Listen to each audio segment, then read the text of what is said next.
네, 바른 예산 감시를 하는 바른정당의 홍철호 간사입니다. 근데 요즘 이제 저희 당 사정이 좀 이 자리가 좀 아슬아슬합니다. 그래서 오늘 예산 끝낼 때까지 제가 무사히 예결위 간사를 좀 했으면 하는 바람을 담아서 몇 말씀 좀 드리겠습니다.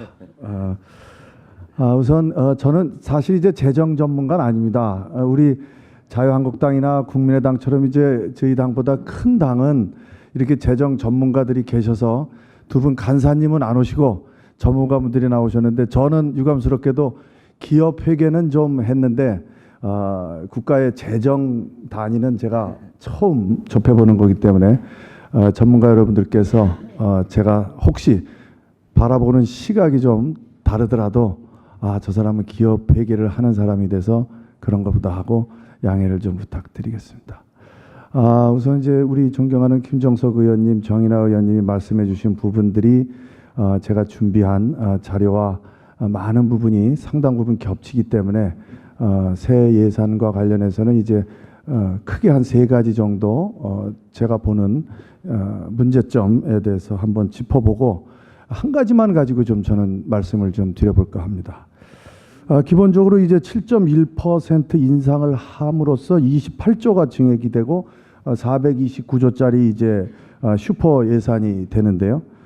첫 번째는 이제 재정 정책 추진 방향하고 안정적 관리 사이에서 특단의 재정 재원 대책이 없는 그 양립하기가 상당히 어렵잖아요. 그래서 이제 그것이 문제일 거다 그렇게 보고요. 또 보건 복지 분야 예산이 엄청나게 팽창 예산입니다.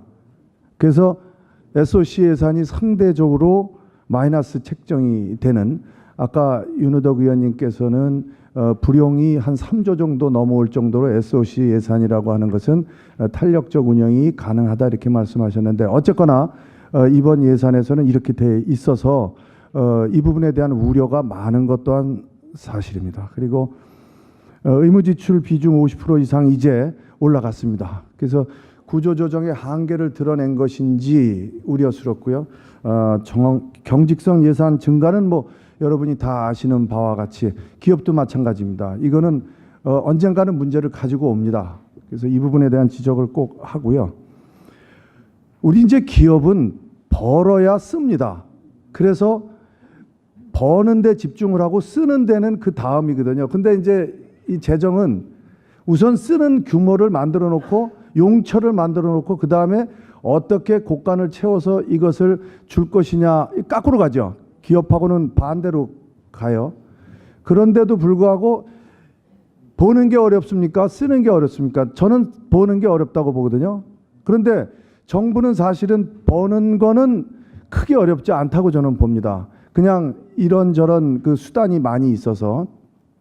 그런데도 불구하고 쓰는 거 한 가지만 하는데도 이 정부 공무원, 정치는 늘 이 예산만 되면 이게 합의가 안 되고 다툼이 일어난단 말이에요. 그게 이해가 안 가는 거죠. 그런데 그 중에 하나가 이번에도 제가 보면 이런 게 있어요. 우리가 지금 시각의 차이가 지금 엄청난데요. 경제가 이제 3% 정도 성장할 것이다라고 지금 보시는 시각이 여당의 시각이고 정부 시각인데, 사실은 지금 정부가 도와주려고 하는 계층들 있잖아요. 서민이라든지 또 취약계층들에 대한. 근데 이분들은 지금 이런 얘기하면은 동떨어진 얘기라고 느낄 거란 말이에요. 이게 무슨 얘기냐? 뭐가 좋아진다는 거냐? 자, 그러면 이 부분에 대해서 우리가 좀 더 관심 있게 집중 있게 이 문제를 해결하려는 의지가 보여야 되는데 그렇지 않아 보인다. 저는 그런 우려를 이번 예산에서 읽어낼 수 있고요. 자, 이제 한 가지만 제가 집중해서 말씀을 좀 드려볼까 합니다. 내년에 중앙직 공무원 15,000 해서 지방까지 해서 한 3만 명 증원하려고 하고 있어요. 지금 그렇게 하고 있는데, 제가 이번에 이번 예산 중에 공무원 예산이 들어가 있어요. 그런데 이걸 갖다 저는 그래서 제 마음대로 갖다 붙이기를 빙산의 일각 예산이다, 저는 이렇게 말씀드리고 싶거든요. 왜 그러냐면요, 지금 이 예산을 시발점으로 해서 결국은 17만 4천의 예산이에요. 그럼 17만 4천이 얼마나 많은 숫자인지 제가 이번에 국감을 가갖고 부산 야구장에 만석이 되면 몇 명입니까? 그랬더니 2만 5천 명 들어간대요.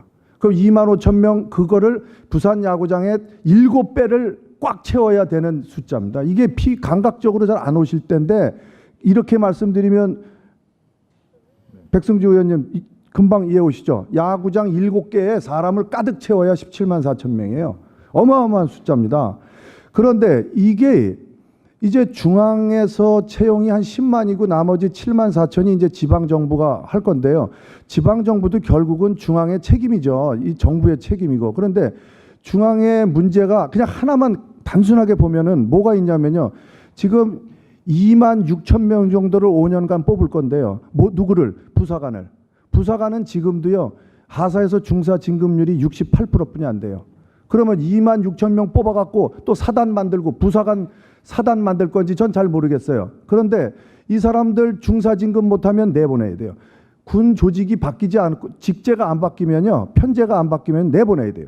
그러면은 우리 젊은이들 취직시킨 거가 아니죠. 임시직으로 잠깐 갈증만 해소시켜주고 다시 민간으로 내보내면 그 사람들이 어떻게 자생력이 있습니까? 이런 식이다 이런 얘기예요. 그리고 지방에서 제가 다녀보니까요. 그리고 중앙에 또 하나 문제가 뭐냐면 축에 안 나오잖아요. 지금 말씀하시는데 저는 역으로 얘기하면 이래요.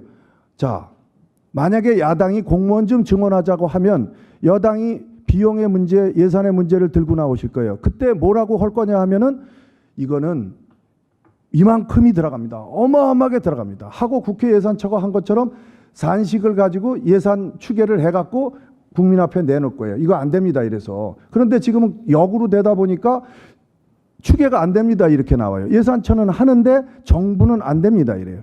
자, 이런 큰 문제들을 지금 안고 있는 것이 이번 예산의 일부가 들어있다. 그래서 이걸 시작으로 해서 이제 계속 늘어날 건데 지방도 그래요. 지방 가보면요.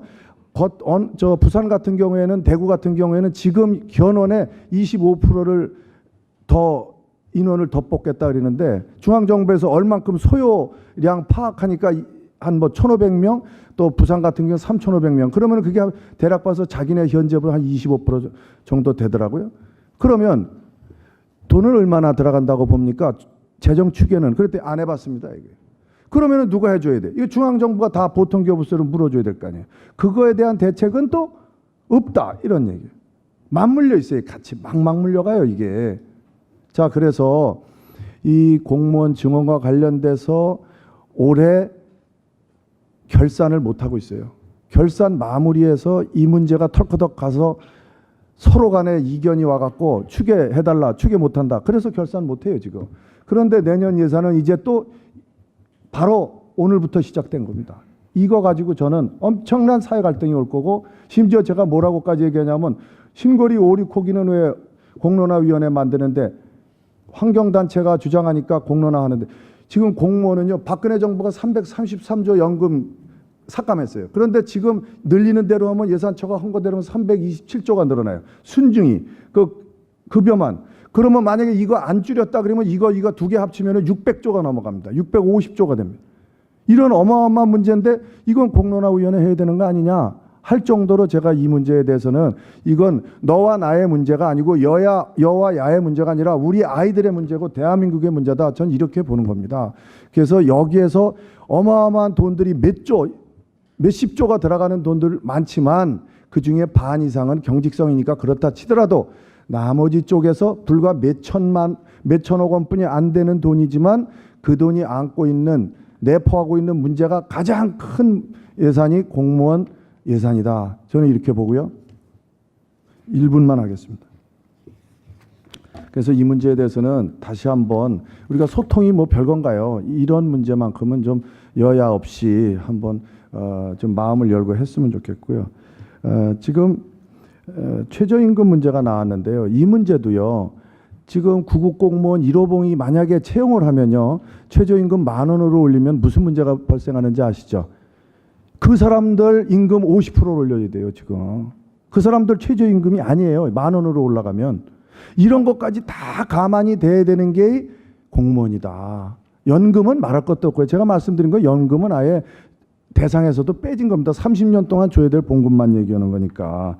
그래서 자, 지금 이 문제를 잘못 다루면요, 사회 분위기가 그렇게 가요. 우리 청년들에게 늘 우리가 이렇게 어려움을 겪고 있으면 국가가 더 뽑아주겠지. 그러면은 이거 잘못하면요, 민간 기업에 가야 될 고급 청년들을 정부가, 민간 기업의 구인을 정부가 뺏어가는 거예요. 정부가 먼저 인터셉트하고 남는 사람만 기업으로 가라는 이런, 어찌 보면 잘못된, 왜곡된 인력시장 구조를 만들어준다는 거죠. 그래서 이 부분만큼은 최저임금과 공무원 증원과 이 문제는 맞물려 가니까 이번 예산에서 다시 한번 이번 예산 다룰 때 이 문제에 대한 것은 국민적 합의가 꼭 있었으면 하는 게 제 오늘 토론의 주요한 말씀 드리고자 하는 내용입니다. 이상입니다. 고맙습니다.